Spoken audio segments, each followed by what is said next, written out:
नमस्कार, मैं रेणु सैनी और आज मेरे साथ आप करेंगे क्लास 12th की हिंदी व्याकरण की पुस्तक अभिव्यक्ति और माध्यम का पहला पाठ जो है विभिन्न माध्यमों के लिए लेखन। जो इस बुक का पहला और दूसरा पार्ट है वो क्लास 11th के पाठ्यक्रम पर आधारित है और जो तीसरा पार्ट है वो क्लास 12th के पाठ्यक्रम पर आधारित है। तो आज हम इसका वही तीसरा पार्ट करेंगे जो क्लास 12th का पहला पार्ट है और वो है विभिन्न माध्यमों के लिए लेखन। तो हमने जनसंचार के विभिन्न माध्यम ये तो हमने पढ़ ही लिए हैं क्लास 11th में। जनसंचार के विभिन्न माध्यम कौन कौन से हैं, जैसे प्रिंट माध्यम, समाचार पत्र पत्रिकाएं, उसके बाद टीवी, रेडियो, इंटरनेट, ये सब चीज़ें। तो अब इन सब माध्यमों के लिए अलग अलग प्रकार से लेखन कार्य किया जाता है, क्योंकि पहले लेखन कार्य होता है, उसी के बाद उसको चाहे वो टीवी के न्यूज़ हो या रेडियो की हो या इंटरनेट की, उनको प्रस्तुत किया जाता है। तो आज हम करेंगे ये जो हमारे जनसंचार के विभिन्न माध्यम हैं, इनके लिए लेखन का कार्य किस प्रकार होता है। तो सबसे पहले हम रघुवीर सहाय जी की कोटेशन की 2 लाइनें यहाँ पर दी गई हैं, वो देखते हैं कि खबर लिखना बहुत ही रचनात्मक काम हो सकता है, उतना ही रचनात्मक जितना कविता लिखना। दोनों का उद्देश्य मनुष्य को और समाज को ताकत पहुंचाना है। खबर में लेखक तथ्यों को बदल नहीं सकता, पर 2 या 2 से अधिक तथ्यों के मेल से असलियत खोल सकता है। जो हमें वास्तविकता जाननी हो तो 2 से अधिक तथ्य या 2 भी तथ्यों को आप मिला लेंगे और उनसे हम असलियत को है खोल सकते हैं। तो अब हम देखते हैं कि जनसंचार माध्यमों के लिए लेखन किस प्रकार किया जाता है। तो विभिन्न जनसंचार माध्यमों के लिए लेखन अलग अलग तरीके से होता है ना। क्योंकि जो प्रिंट माध्यम होगा, अखबार या पत्र पत्रिकाओं में लिखने के लिए अलग शैली का प्रयोग होता है, जबकि रेडियो और टेलीविज़न के लिए लिखना एक अलग कला है। क्योंकि माध्यम अलग अलग है, इसलिए उनकी ज़रूरतें भी अलग होंगी और विभिन्न माध्यमों के लिए लेखन के अलग अलग तरीकों को समझना बहुत ज़रूरी है। तभी जब तक हम इन विभिन्न तरीकों को, विभिन्न प्रकारों को समझ नहीं पाएंगे, हम सब चीज़ों के लिए लेखन हमारा एक जैसा कभी भी नहीं हो सकता। तो इन माध्यमों के लिए लेखन के लिए बोलने लिखने के साथ साथ जो पाठक हैं, श्रोता हैं और दर्शकों, उनकी ज़रूरत को भी ध्यान में रखा जाता है। तो जो हमारे प्रमुख जनसंचार के माध्यम हैं वो है प्रिंट माध्यम, टीवी, रेडियो, इंटरनेट। तो उम्मीद है कि अगर हम देखें तो सबसे पहले हम बात करते हैं नियमित रूप से अखबार अधिकतर घरों में आज भी पढ़ा जाता है। इसके अलावा मनोरंजन या समाचार जानने के लिए हम टीवी भी देखते हैं और कई घरों में आज भी रेडियो सुना जाता होगा। तो संभव है, और उसी के साथ साथ आज इंटरनेट तो शायद हर घर में प्रयोग हो रहा है, तो उस पे भी हम समाचार पढ़ते हैं, सुनते हैं, देखते हैं। तो क्या हम लोगों में से किसी ने कभी ये गौर किया कि जनसंचार के जो ये सारे माध्यम हैं, उसमें समाचार के लेखन की प्रस्तुति में क्या अंतर है?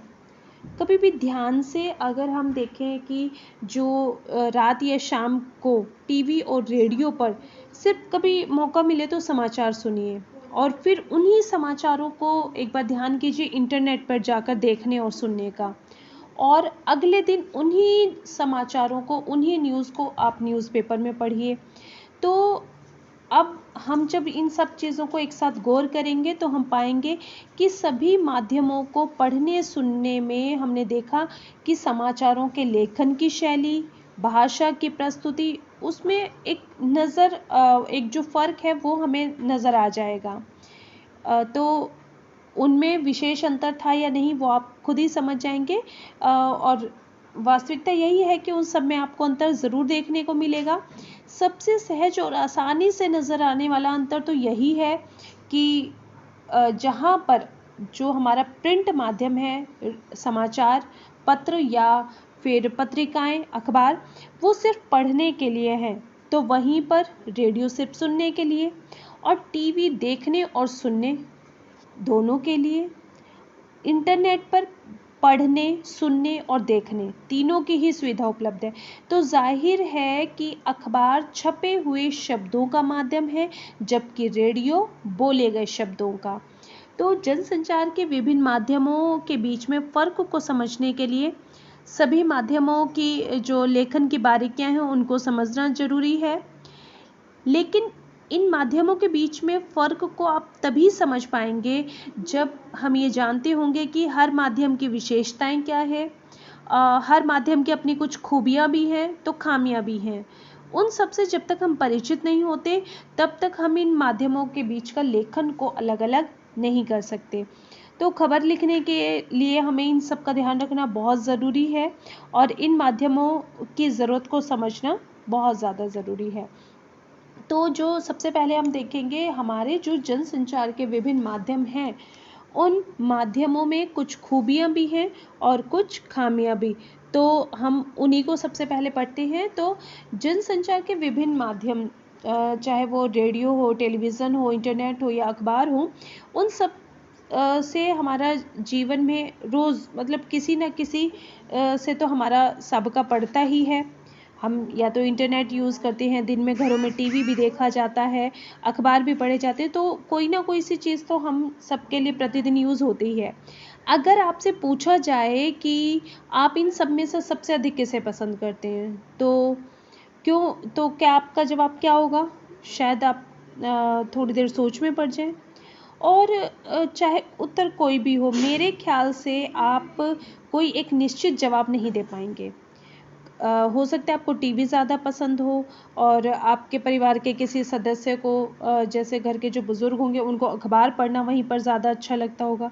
तो शायद आप में से कोई ऐसा भी होगा जिसको इंटरनेट पे ही सारे काम करना, चाहे वो न्यूज़ सुनना हो या खबरें देखना, हर एक काम इंटरनेट के साथ करना ही अच्छा लगता होगा। तो इस तरीके से हम जो है सबकी पसंद अलग अलग है। जाहिर है सबकी अपनी अपनी पसंद है और अलग ही होगी। सबकी पसंद के पीछे कुछ कारण होते हैं। जिसको इंटरनेट पसंद है उसका भी कोई रीज़न है, जिसको अखबार पसंद है उसका भी अपना कोई रीज़न है। तो हम वही देखेंगे कि हम अपनी अपनी रुचियों के हिसाब से, ज़रूरत के हिसाब से, स्वभाव के मुताबिक माध्यम चुनते हैं और उसका इस्तेमाल करते हैं। तो इसका अर्थ ये भी है कि हर माध्यम की कुछ विशेषताएं भी होती हैं, खूबियां होती हैं, तो उसके साथ साथ खामियां भी होती हैं, जिसके कारण कोई माध्यम विशेष किसी को अधिक पसंद आता है तो किसी को कम। लेकिन इसका अर्थ ये बिल्कुल नहीं होता कि जनसंचार का कोई एक माध्यम सबसे अच्छा या बेहतर है तो दूसरा उससे कम है। हर एक की अपनी खूबियां हैं, अपनी खामियां हैं। जैसे हम इंद्रधनुष की जो रंगों की छटा है वो अलग अलग रंगों को एक साथ आने से ही बनती है। जब अलग अलग रंग एक साथ आते हैं तो ही उसकी छटा बनती है। वैसे ही जनसंचार के जो विभिन्न माध्यम हैं वो असली शक्ति उनकी एक दूसरे के परस्पर पूरक होने में ही है। जनसंचार के विभिन्न माध्यमों के बीच में फ़र्क चाहे जितना भी हो, लेकिन आपस में वे प्रतिद्वंदी नहीं हैं, बल्कि एक दूसरे के पूरक हैं और सहयोगी हैं। कहने की ज़रूरत नहीं है कि अखबार में समाचार पढ़ने और रुककर उस पर सोचने में एक अलग तरीके की संतुष्टि मिलती है, जबकि टीवी पर घटनाओं की जो तस्वीरें हैं उन्हें देखो, उनकी जीवंतता का एहसास होता है। इसी तरह से रोमांच जो है अखबार और इंटरनेट पर नहीं मिल सकता ना। इस तरीके की रेडियो पर खबरें सुनते हो आप, जितना उन्मुक्त होते हैं उतना किसी और माध्यम पर संभव नहीं है। और इस तरफ जो इंटरनेट है वो इंटरएक्टिविटी, अंतरक्रियात्मकता और सूचनाओं के विशाल भंडार का अद्भुत माध्यम है। बस आप एक बटन दबाएंगे और सूचनाओं के अथाह संसार में पहुंच जाएंगे। जिस भी विषय पर आप जानना चाहेंगे इंटरनेट के ज़रिए वहां पर आप पहुंच सकते हैं। तो ये सभी माध्यम हमारी अलग अलग ज़रूरतों को पूरा करते हैं और इन सभी की हमारे दैनिक जीवन में कुछ ना कुछ उपयोगिता भी है। तो यही कारण है, अलग अलग माध्यम होने के बावजूद इसमें से कोई भी समाप्त नहीं हुआ है। आज भी अखबार जो है, प्रिंट माध्यम जो है वो घरों में पढ़े जाते हैं, टीवी भी चलता है तो रेडियो भी सुनाई देता है और इंटरनेट का भी प्रयोग होता है। तो कोई भी माध्यम आज समाप्त नहीं हुआ और इन सब माध्यमों में लगातार विकास और विस्तार हो ही रहा है। तो सबसे पहले हम देखते हैं इन सब माध्यमों में प्रिंट माध्यम जो है उसकी विशेषताएं और उसकी खामियां। तो प्रिंट माध्यम क्या है, उसकी शुरुआत कैसे हुई, उसमें कमियां क्या है, वो सब हम देखेंगे। तो प्रिंट का अर्थ है, प्रिंट जो शब्द है वो इंग्लिश का शब्द है और इसका जब हम हिंदी अर्थ देखेंगे तो वो है मुद्रित या मुद्रण करना। ये जनसंचार के आधुनिक माध्यम जितने भी हैं उनमें सबसे पुराना है। असल में आधुनिक युग की जो शुरुआत है वो मुद्रण यानी छपाई के आविष्कार से ही हुई है। हालांकि मुद्रण की शुरुआत, प्रिंटिंग की शुरुआत चीन से हुई, लेकिन आज हम जिस छापे खाने को देखते हैं इसके आविष्कार का श्रेय जर्मनी के गुटेनबर्ग को जाता है। सबसे पहला जो छापाखाना शुरू हुआ था वो जर्मनी के गुटेनबर्ग में हुआ था। छापाखाना यानी प्रेस के आविष्कार ने दुनिया की शक्ल बदल दी। यूरोप में पुनर्जागरण, रेनेसां की शुरुआत में छापेखाने की अहम भूमिका थी। तो और भारत में जो पहला छापाखाना था वो सन 1556 में गोवा में खुला। सबसे पहले आविष्कार हुआ जर्मनी के गुटेनबर्ग में और भारत में इसकी शुरुआत हुई थी 1556 में। और इसकी शुरुआत किस लिए की गई थी? इसे जो मिशनरी थे, जो ईसाई धर्म के धर्म प्रचारक थे, उन मिशनरियों ने धर्म प्रचार की पुस्तकों को छापने के लिए खोला था। और तब से अब तक हम देखें तो प्रिंटिंग प्रेस, मुद्रण की तकनीकी में काफ़ी बदलाव आया है और इन माध्यमों का काफ़ी विस्तार हुआ है। मुद्रित माध्यम के तहत अखबार, पत्रिकाएं, पुस्तक ये सब आते हैं और हमारे दैनिक जीवन में इनका कितना महत्व है ये हमें दोहराने की ज़रूरत नहीं। आज हम चाहे किताबें पढ़ रहे हों या फिर जो भी चीज़ें हमारे साथ हैं वो सब हम उसी प्रिंट माध्यम ही तो है। आज हमारे स्कूल की पुस्तकें हों या फिर कहीं पर भी हम जा रहे हो, कोई डिक्शनरी लेके चले हम, या जो भी हमारी बुक्स हैं वो सब प्रिंट माध्यम ही हैं, अखबार, कोई मैगजीन्स, कुछ भी। तो मुद्रित माध्यमों की सबसे बड़ी विशेषता क्या होती है? वो है उसके छपे हुए शब्दों का स्थायित्व। वो छपे हुए शब्द स्थायी हैं, इसे आप आराम से धीरे धीरे पढ़ सकते हैं, पढ़ते हुए उस पर सोच भी सकते हैं। अगर कोई बात समझ में नहीं आई तो आप उसे दोबारा या जितनी बार मन हो उतनी बार पढ़ सकते हैं। और यही नहीं, अखबार या पत्रिका जब आप पढ़ रहे हैं तो अपने पसंद के अनुसार किसी भी पृष्ठ को और उस पर प्रकाशित किसी भी समाचार या रिपोर्ट से पढ़ने से आप शुरुआत कर सकते हैं। आपको जो न्यूज़पेपर में सबसे अच्छी न्यूज़ लगती हैं, चाहे वो आपकी खेल जगत से जुड़ी हुई हो या सिनेमा जगत से, आपको जो न्यूज़ में इंटरेस्ट है आप वही अखबार, वही पेपर निकाल के वहीं से आप उसकी शुरुआत कर सकते हो। तो मुद्रित माध्यमों के स्थायित्व का एक लाभ ये भी है कि आप लंबे समय तक इन्हें सुरक्षित रख सकते हैं और उसे संदर्भ की तरह इस्तेमाल कर सकते हैं। मुद्रित माध्यम की दूसरी बड़ी विशेषता वो है लिखित भाषा का विस्तार। जाहिर है इसमें लिखित भाषा की सभी विशेषताएं शामिल हैं। लिखित और मौखिक भाषा में सबसे बड़ा अंतर ये है कि लिखित भाषा अनुशासन की मांग करती है और बोलने में एक स्वतः स्फुरता आती है, लेकिन लिखने में आपको भाषा, व्याकरण, वर्तनी, शब्दों की उपयुक्त इस्तेमाल का, हर एक चीज़ का आपको पूरा ध्यान रखना होता है। और यही नहीं, लिखे हुए को प्रकाशित होना यानी काफ़ी लोगों तक पहुंचाना, तो आपको एक प्रचलित भाषा में लिखना पड़ता है जो अधिक से अधिक लोगों के द्वारा समझी जा सके, ताकि और मुद्रित माध्यम की जो सबसे बड़ी विशेषता है, हमने मुद्रित माध्यम की दो विशेषताएं पढ़ी। पहली कि इसको आप अपनी पसंद के अनुसार कोई भी पेज निकाल सकते हैं, उसको पढ़ सकते हैं, और दूसरा भाषा का विस्तार होना, और तीसरी इसकी विशेषता है कि जो चिंतन, विचार और विश्लेषण का माध्यम, इस माध्यम से आप गंभीर और गूढ़ बातें लिख सकते हैं। क्योंकि पाठक के पास न सिर्फ उसे पढ़ने, समझने और सोचने का समय है, बल्कि उसकी योग्यता भी होती है। असल में मुद्रित माध्यमों का पाठक वही हो सकता है जो साक्षर हो, जिसे औपचारिक अनौपचारिक जो हमारी शिक्षा है उसके ज़रिए एक विशेष स्तर की योग्यता को हासिल किया हो। जो पढ़ा लिखा नहीं होगा, सीधी सी बात है, वो तो अखबार मैगज़ीन जब पढ़ ही नहीं पाएगा तो वो उनकी औपचारिकता को अनौपचारिकता को उसमें से समझ भी नहीं पाएगा। मुद्रित माध्यमों की जो कमज़ोरी है वो भी हम देखेंगे। तो जो मुद्रित माध्यम की सबसे बड़ी कमज़ोरी है वो भी यही है कि निरक्षरों के लिए मुद्रित माध्यम किसी काम का नहीं है।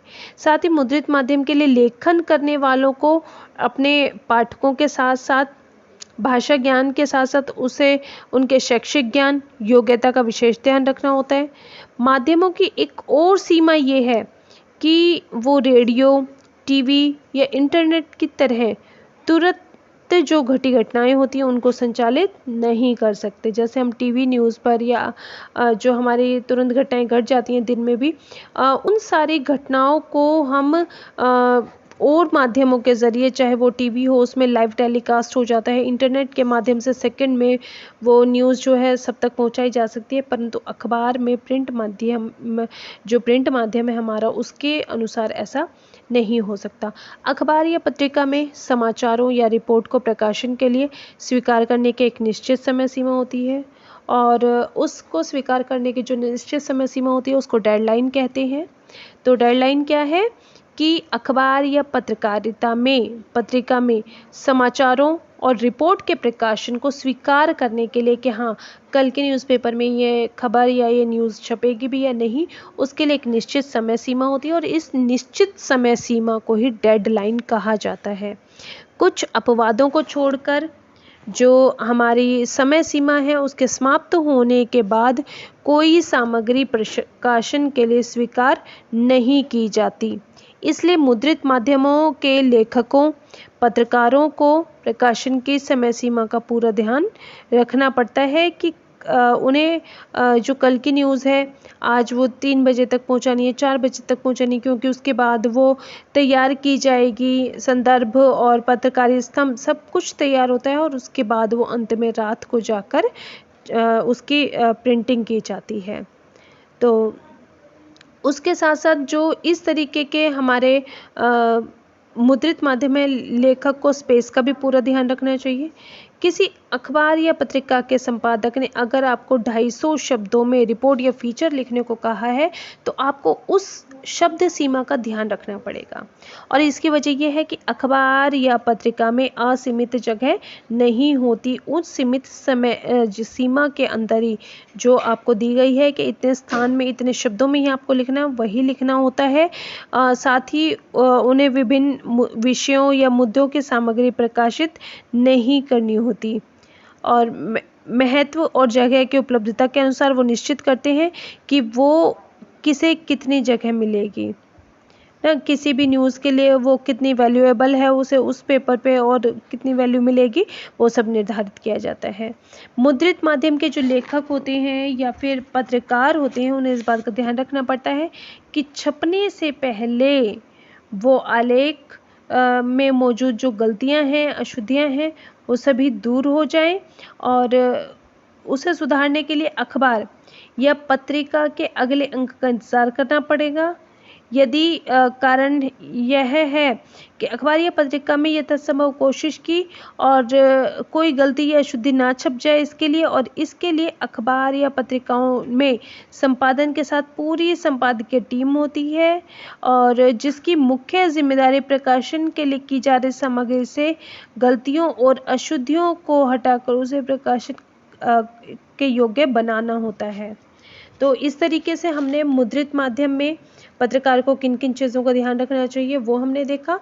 तो मुद्रित माध्यम के लेखन के लिए ध्यान रखने योग्य बातें कौन कौन सी हैं? सबसे पहले लेखन में भाषा, व्याकरण, वर्तनी, शैली का ध्यान रखना ज़रूरी है। प्रचलित भाषा के प्रयोग पर जोर रहता है।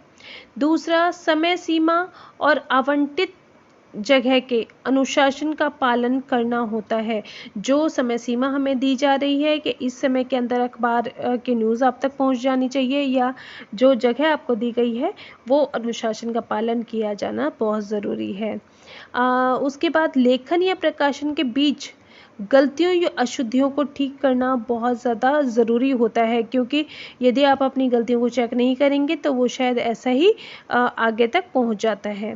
लेखन में सहज प्रवाह के लिए जो है तारतम्यता बनाए रखना बहुत ज़्यादा ज़रूरी होता है, ताकि जो लेखन है वो सहज बना रहे, तारतम्यता के साथ बना रहे। तो आज के लिए हम इस वीडियो में इतना ही करेंगे। जनसंचार के माध्यमों के विकास में हमने प्रिंट माध्यम का विकास देखा, और अब हम अगली नेक्स्ट वीडियो में करेंगे जनसंचार के माध्यमों के विकास में रेडियो और टेलीविज़न दोनों का विकास किस प्रकार भारत में होना शुरू हुआ, वो हम पढ़ेंगे। तो आज के लिए इतना ही। धन्यवाद बच्चों।